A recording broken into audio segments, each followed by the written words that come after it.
Now, let me give you 3 steps to personal development. Let's get down to the nitty-gritty. What does it take to really make the changes starting tomorrow? It takes more than philosophical pronouncement. I know that. It also takes more than enthusiasm. I know we're hearing a lot about enthusiasm these days, but see, that just won't do the job. We're still hearing the old cliches of the 30s, right? To be enthusiastic, you must act enthusiastic. But see, that's not going to help. After you have leaped about, there are some things you got to do, or it isn't going to change. See, you can get all excited about lifting 200 pounds till you get to the gym. And then you need a new excitement. And the new excitement is called discipline. Major step to human progress. Discipline. If there's one thing to get excited over, that's it.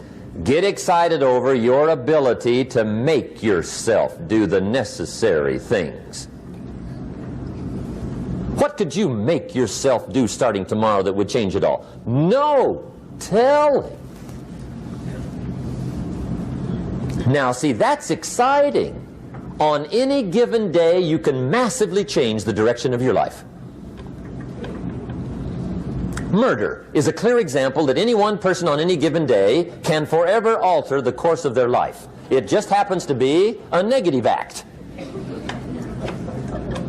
But just as sure as you can commit a negative act, you can also commit a positive act and forever alter your life, whenever you wish. Now that's exciting.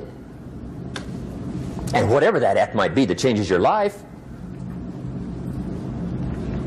The guy finally takes a shotgun to his car and blows out every window, destroys every tire, puts 100 rounds in this shabby old thing. And he says, I have driven this embarrassing thing for the last time. And not only will I never drive it again, nobody else will ever drive it again. And he lets that shuddering thing stand there for a while as a monument to the day he said, today my life changes. Now who can do that? Anybody. When can you do it? Whatever day you pick.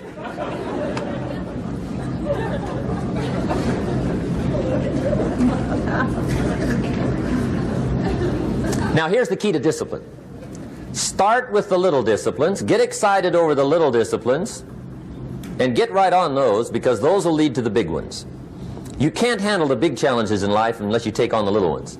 Make a list of all the things you can do, get right on those, discipline yourself for those, both for the results and for the muscle and for the practice, so that when life hands you some big challenges, you'll be ready, you'll have the muscle. But see, if you don't handle the small ones, you can't take care of the big ones. Okay, here's what else it takes for life change. Self-motivation. Key phrase, self-motivation. I don't know why we call it self-motivation. It's really the only kind there is. You've got to motivate yourself. Because I found out you can't change people. They can change themselves, but you can't change them. Lord knows some I've tried. But see, it won't work. People have to change themselves. I learned some of those lessons early.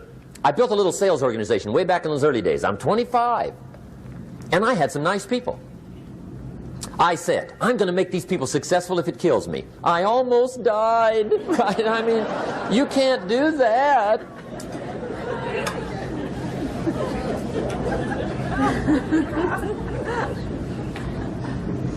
See, I've discovered this. Good people are not trained, they're found.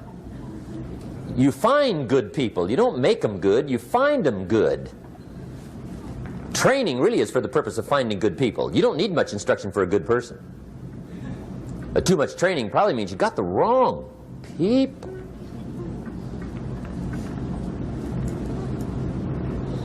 So you got to find the right people. That's the key to getting a good job done.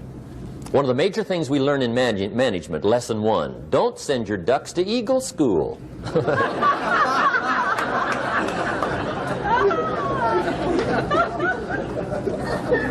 Because it won't help. I mean, I'm telling you, it won't help, no matter how good your school is.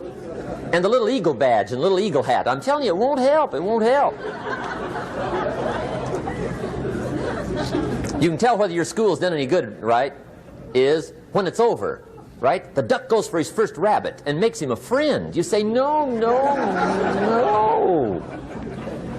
Anyway, so it takes self-motivation to really alter your life. And you don't want to give self-motivation away to somebody else and make it somebody else motivating you. The guy says, boy, if somebody just come by and turn me on. What if they don't show up? Right? See, you got to have a better plan for your life. Okay. Now, if you're excited and you're ready to change, let me give you 3 steps to start life change that can change your life, your personality, your lifestyle, everything can change. Here's the steps. Number 1, find out how things work. The first key to doing better is find out. To change your life, really, you need ideas. There isn't anything an idea can't change. And Schoaf taught me the major problem is lack of an idea, not a problem. At first I didn't have any money. I said to Mr. Schoaf, I don't have any money. He said, that's not a problem. Now see, up until then I always thought it was. Right? I was confused. He said, no, no, the problem is lack of an idea on how to create money and wealth. It isn't lack of money, it's lack of ideas. So if you get the ideas, see, you can change anything. Now to get ideas, you need a constant study of finding out. Now Schoaf also said, when you find out something that works, put the information in your journal. Don't use your head for a filing cabinet. Put it in your journal so that you can do the next best thing. Repetition, repetition, repetition. Go over it. And if you repeat it, go over it, sure enough, someday, some mysterious day, the idea takes root, starts to grow, and shows up in your bank account, and your dress, and your personality, and your lifestyle. But capture the ideas in your journal. Find out how things work. Schoaf gave me this word for my life change. He said, study. Great word. If you wish to be successful, study success. If you wish to be happy, study happiness. If you wish to be wealthy, study wealth. Don't leave it to chance. Make it a study. Some people just go through the day with their fingers crossed. See, that won't do it. You've got to study the things that can change your economic, social, spiritual, personal life. Now here's a qualifying phrase. And we'll have several of these qualifying phrases throughout the seminar. Here's the first one. You may not be able to do all you find out. I understand that. You may not be able to do all you find out, but you should find out all you can do.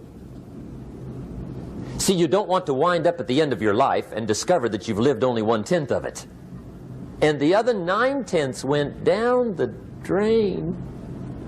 Not for lack of opportunity, for lack of information. So that's number 1, find out how things work. Now here's the best human virtue for finding out, curiosity. Make a note of that. Curiosity. Be curious. You might add a word to it that'll help. Childish curiosity.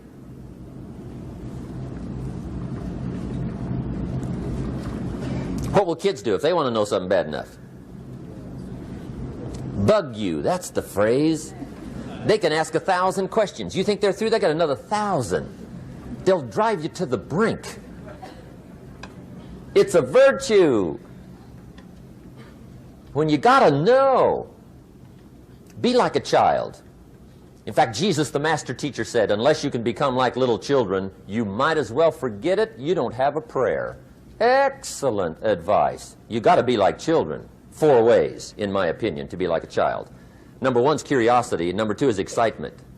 Get excited like a child over your ability to make yourself do anything for change. 3rd is faith. Have faith like a child. Adults are too skeptical. And 4th is trust. Trust is a childish virtue, but the rewards are incredible. So be like a child. Now, if you're curious, let me give you 3 ways to find out how to change anything. Any life direction, any dimension. Here's 3 ways to find out how to change anything. Number 1 is to read. Become a good reader. All of the successful people I know and work with around the world, they're all good readers. Curiosity drives them to read.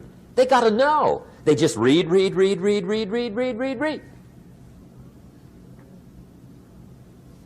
Become a good reader.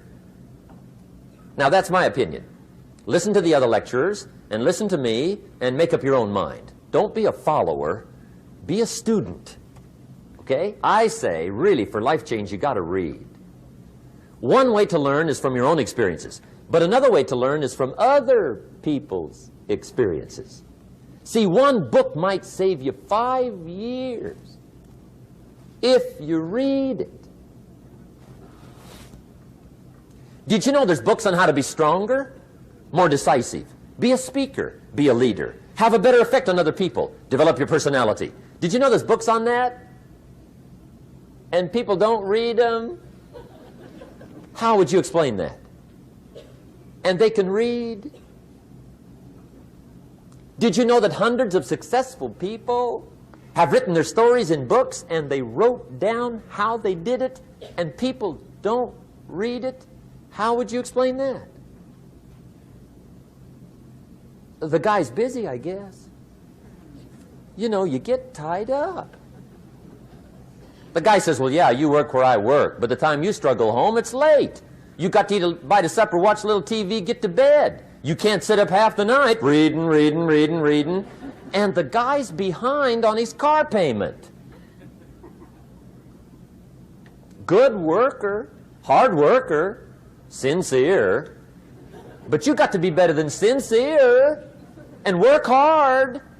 Otherwise, at the end of your life, you'll wind up cold, stony broke. You got to be better than a good worker. You got to be a good reader.